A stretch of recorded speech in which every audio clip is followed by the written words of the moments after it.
Hi there, this is Tom Behrman, principal at Alpena High School. I'm going to take you through a short summary of the slideshow we had tonight at our Return to School Parent Forum.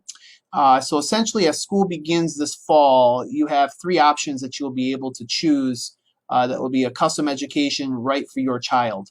You'll be able to learn here at Alpena High School. We're looking at potentially a hybrid model for the high school in which half our student body will be in school part of the time, and the other half will be in part of the school the other time. And that's to mandate social distancing and other requirements placed upon us by the various health departments around the state.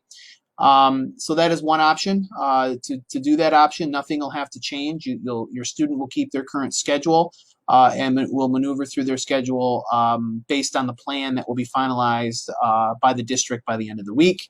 You still have your option to be fully online through Alpena Public School Online, completely teacher-led. You are fully an APS student, and you can take all of your courses fully online and never have to come into the building. And then, of course, we'll continue our partnership with the Alpena Family Partnership, in which homeschool students could still continue to take their non-essential courses down at the partnership, while their essential courses, such as math, science, history, and social history and English, remain taken in the home with a parent-led curriculum. So within Alpena High School, we're looking at an increase of knowledge when it comes to hand washing, making sure that our students know the importance that hand sanitizer, while is okay, you still have to have a mixture of that with washing your hands with soap and water. Signage will be available. We will also be providing education at the beginning of the school year to all of our students about why this is important.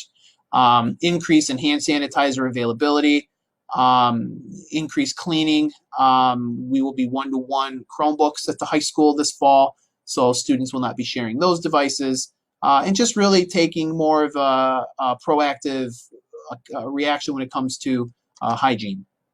When it comes to social distancing, obviously with a hybrid model, we have less students in our building, but essentially we're looking at controlling the flow of traffic so that we don't have large groupings of students, with the main goal of trying to have a limit on how many students we have in small pods. Athletics, will there be sports? Our goal is yes, but a lot will depend on what the MHSAA has to say. That is still in the works. If you are a student at the partnership, are you eligible for high school athletics? The answer is no. You do not meet the MHSAA requirements for athletics.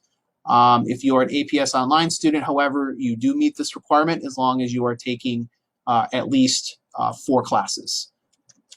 Does my student need a physical? At this time, no, they do not, as long as they complete the MHSAA questionnaire and answer no to all the questions and had a physical last year. That physical questionnaire can be found on our website.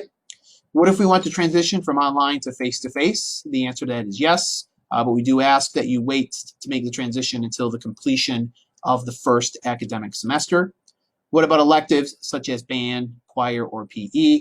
We are waiting on direction from the CDC and our local health department as to what we can do. Our goal, again, is to have all of these courses with increased health and safety requirements for our staff and students. What about the attendance policy? The answer to that is we will have to reinvent our attendance policy. Obviously, if a student is sick, we want them to stay home as much as possible. What happens when a student and/or teacher tests positive for COVID-19? Again, same answer as above. We are awaiting guidance from the Center for Disease Control as well as Health Department number 4 as to what we can do with that, as well as incorporating it into a district plan. State testing, that is up in the air. The goal of the state is to initiate these types of testing for this year's seniors who missed it as juniors, and then this year's junior class would take it as regularly scheduled in the spring. But we are awaiting word from both the Federal Department of Education as well as the Michigan Department of Education as to what their plans will be for state testing. So that is up in the air. If you would like to attend a community-wide parent forum session that will be held August 3rd from 10 a.m. and then again at 6:30 p.m. here at Alpena High School. This will be a finalized rollout of the community-wide parent plan. So you're all are attended for that. We will also have a streaming version of that as well. If you would like to take our parent survey, here is where you can find it. And thanks for attending.